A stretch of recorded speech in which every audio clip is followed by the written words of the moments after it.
Welcome back. You're listening to Get Real, and I'm your host, Bob Gallagher. Joining me in the studio today, we have Job Torini of Ross Mortgage. Welcome to the show, Job. Good morning. And also joining us, we have Anne Silverman with Lair Realty Partners in Framingham. Welcome to the show, Anne. Good morning. So you cover Metro West and the surrounding areas, correct? That is correct. Can you give us sort of an update on how the real estate market is doing right now in Metro West? It's great. Sellers are selling properties very quickly. Mm-hmm. We do not have enough properties to sell to the number of buyers that are out there. We're still finding that open houses are swamped with lots of buyers. Okay. And many are going to be left out in the cold this winter. Again. There's some people that think, oh, you know what, I'm just going to hang it up and I'll try again next year. And that's probably not the best advice you could give anybody right now, right? You got to kind of stick with it. I think you should stick with it. Right. As far as Metro West, what areas specifically do you cover? I know you're really an expert in Ashland. I am an expert in Ashland, Framingham, Natick, Holliston, Hopkinton, Sudbury, Southborough, and those surrounding areas regarding that. Excellent.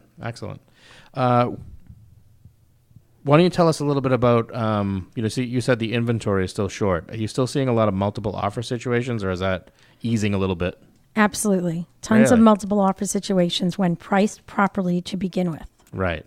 So people thinking they're going to get their crazy high price, that's just going to sit on the market still? You're better off pricing it aggressively. Right. And letting the buyers predict the price for you. Excellent. Can you tell us a little bit about average days on market for the houses that you're selling right now? My listings usually sell in the first weekend on the market. Really? Yep. I do a lot of pre-marketing, which I think is really important. It's all about getting the house ready, getting it to look perfect, so that when buyers walk in, they're ready to buy. They want it immediately. Excellent. How do you get your clients ready to sell their house or ready to list it? I work with them sometimes for a month. I work with them sometimes for a year. Really? So I've had some prep. Even right now, I have something I'm working on that's going to be coming on in Medway, and we're not coming on till the spring, but we want some nice pictures now. So I'm having my photographer come out to take some nice green pictures for the exterior right now, and then we'll do the rest come time to go on the market. Oh, I never really thought about how much or how soon before the actual listing date you start working with clients. I always assumed it was, hey, I'm ready to sell, and then a couple of weeks later it's on the market. That would be nice. It depends. I've been doing this now for 18 years, so I have quite a bit of past clients that call me up and say, I think I'm selling in a year. Can you tell me what I need to do now to prepare for that? So I have a few of those that I've met with in the past few months that I know are preparing for the spring market. And what do you think is leading them to finally put the houses on the market? They want to take advantage of the market and the money that they can get for today. Right. Now, are most of your past clients, are they staying in the area, or are they relocating to other areas? Some of them are buying up. Some of them are downsizing. And some of them are moving south. Yeah. Done with winter. You starting to see that again? Yes. It seems like people are waiting longer than they used to hang it up and move down to Florida. Well, some of them maybe. And then, a lot of them are my clients that are from 15, 16, 17 years ago. They're the ones that are mostly moving south. Of course, my younger clients that started out in condos, they're wanting to sell at this point and, buy a single family home. Excellent. As far as first-time buyers, what's the best place to buy for a first-time buyer, especially if you're trying to stretch your budget? Well, the further out you go from Boston, you're going to get a little bit more bang for your buck.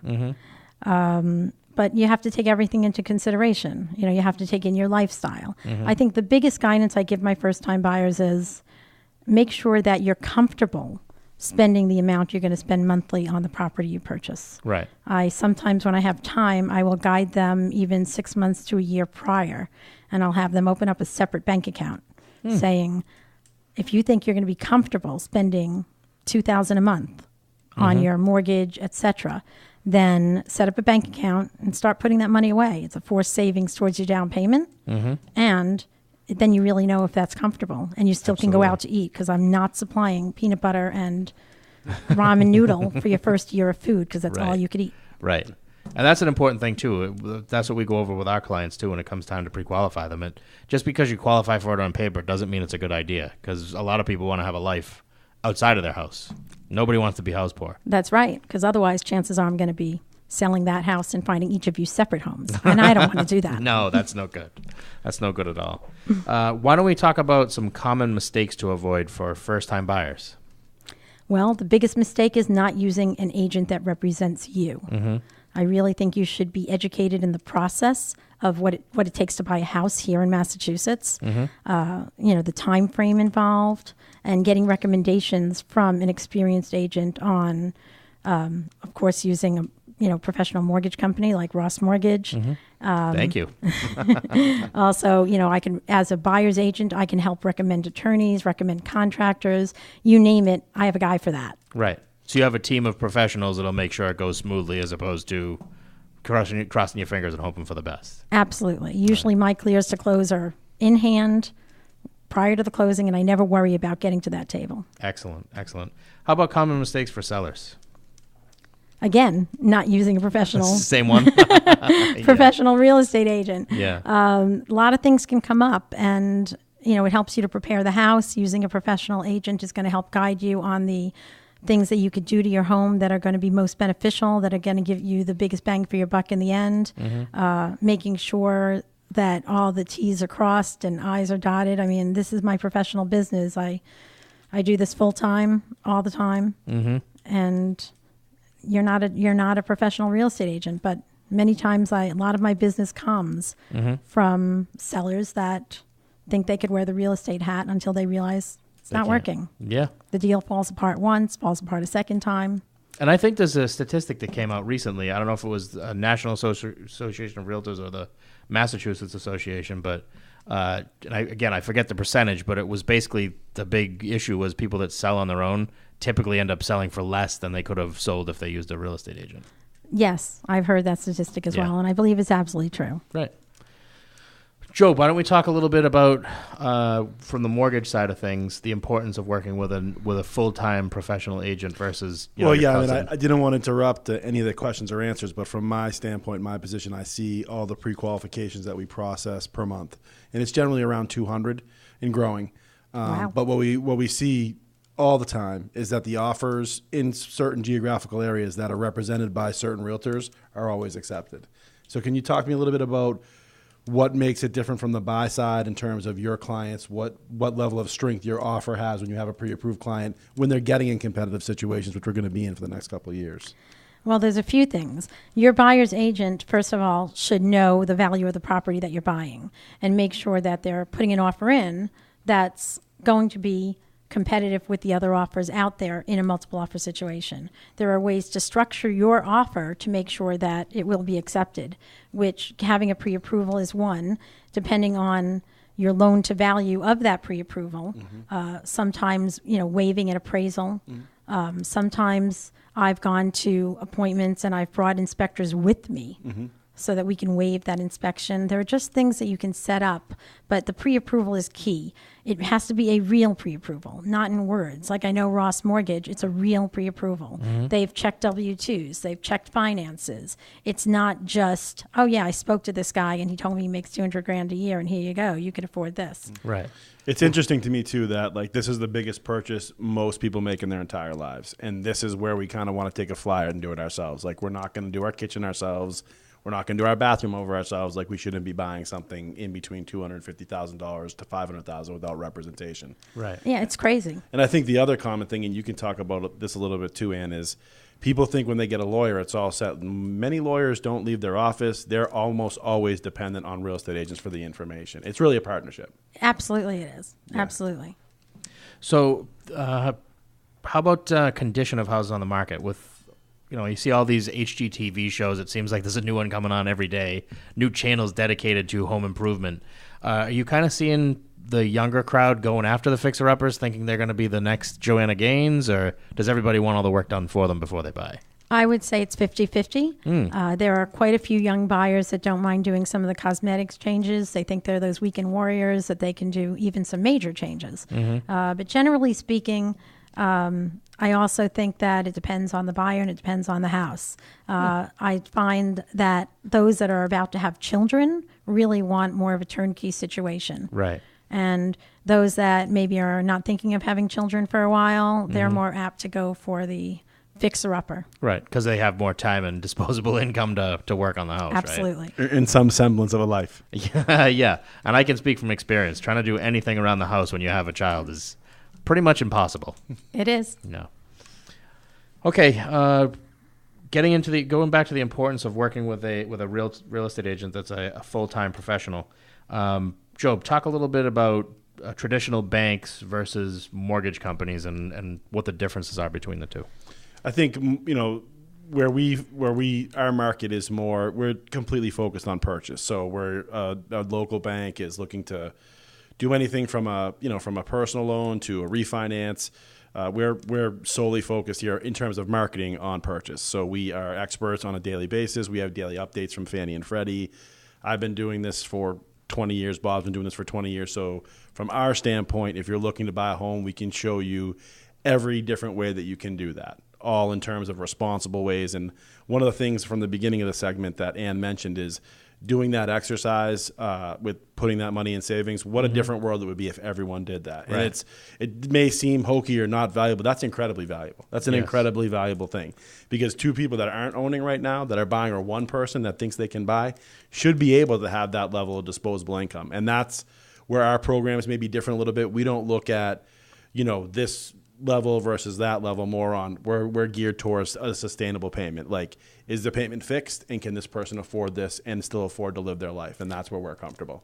Could you imagine if that was a prerequisite to buying? We never would have had that Nope. downfall. Right. No, probably not. Yeah. Right. Instead it was, I'll take whatever the most is I'm qualified for. And they all figured, hey, if it goes bad, I'll just sell it. Yeah. Except when everybody tries to do that. Exactly. Okay, so again, going back to the to rehabbing properties, what's the biggest bang for the buck you're going to get as far as updates or upgrades to a house once you buy it? Kitchens and baths. Really? Absolutely. It's always kitchens and baths. Right. When they're beautiful, that's the most expensive upgrade you can get. Right. But if you're going to do it to sell within 5 to 10 years, do it neutral. Really? Yeah. Yeah. So no hot pink granite? Yeah, not. Definitely not. Job, you're going to have that taken out of your house before you put it on the market. I was going to say, yikes. Bad investment. What about adding bathrooms? Does that do a lot for the value? If you only have one bathroom, Yeah. definitely. Making another full bath would definitely help. Right. And what about minor things? Updating flooring, painting? 80% of buyers prefer hardwood floors. Really? So if you have a choice and you have a lot of carpet, which is pretty much anything built after the 80s is a lot of carpet, and you're considering hardwood floors, I would go for the hardwood floors. Okay. That's good advice. Can you tell, actually, before I go on, I wanted to give out your contact info. So if you're thinking about buying or selling anywhere in the Metro West or surrounding areas, you should give Anne Silverman a call. She's with Lair Realty Partners in Framingham, and her number's 508-380-7403. Again, it's 508-380-7403 with Lair Realty Partners in Framingham.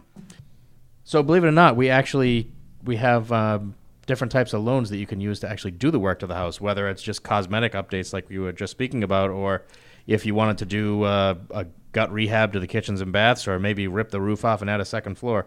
We have programs where you can do that on a refinance or on a purchase, right, Joe?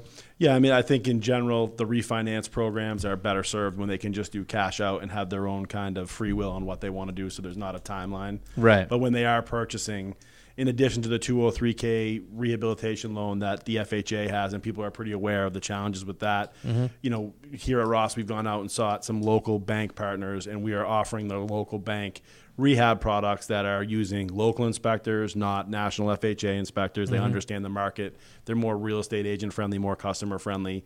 And we have purchase products for people that, we talked about the weekend warrior before that wants to do a small $10,000 product. We can do that through the bank or FHA in a streamlined fashion, which requires less documentation. And if they want to take on even bigger projects, both those programs allow it. We'll generally use FHA for the more money-centric situations or for a credit score that isn't pristine. But that said, the local programs now are offering loans to normal credit scores again. We're not going through the same challenges that we used to get credit qualified people. If they have income documentation and they have a solid work history and a decent down payment, these products are available to them. Right. And the FHA allows as little as 3.5% of the purchase and the even the bank rehab even costs. the bank loans are doing. What's funny is now the local banks which have dictated the market have turned to kind of mirror what we're doing and offer us products similar to the national products that we've been offering for a long time. Right. Which is great for local customers because they get the best of both worlds. True. And not to put you on the spot, but I'm going to anyways. Where do you think the real estate market is headed from here over the next, say, 2, 3, 4 years? Well, we really have quite a cycle here in Massachusetts and maybe throughout the country even. We have our highs, we have our lows, and then we have our balanced market. So right now we've pretty much been in what we call a seller's market for the past couple of years or more. And I think we have possibly another couple of years of that at a minimum. And then generally we go to more of a balanced market where it's kind of a negotiator's market, Right. not necessarily buyers nor sellers. You just kind of work together to come to Right. an agreement. But balance is good. Balance is good. Feels better when there's not a shortage on one side or the other.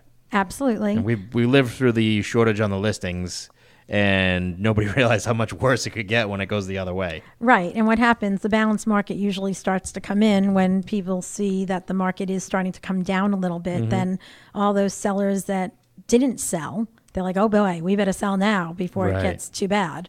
And that's when we get more properties on the market and buyers are not left out in the cold as much. Right. Which has to happen at some point, hopefully. It does. It does. Unfortunately, what usually follows that is more of a buyer's market, Right. which, history has shown us and time will only tell. Right. The cycle will repeat itself sometime. We just don't know when. Nope. I'd have to get out my crystal ball, and I don't have one. I'm going to give out your contact info one more time, Ann. It's Anne Silverman, Metro West and surrounding areas. She's with Lair Realty Partners in Framingham.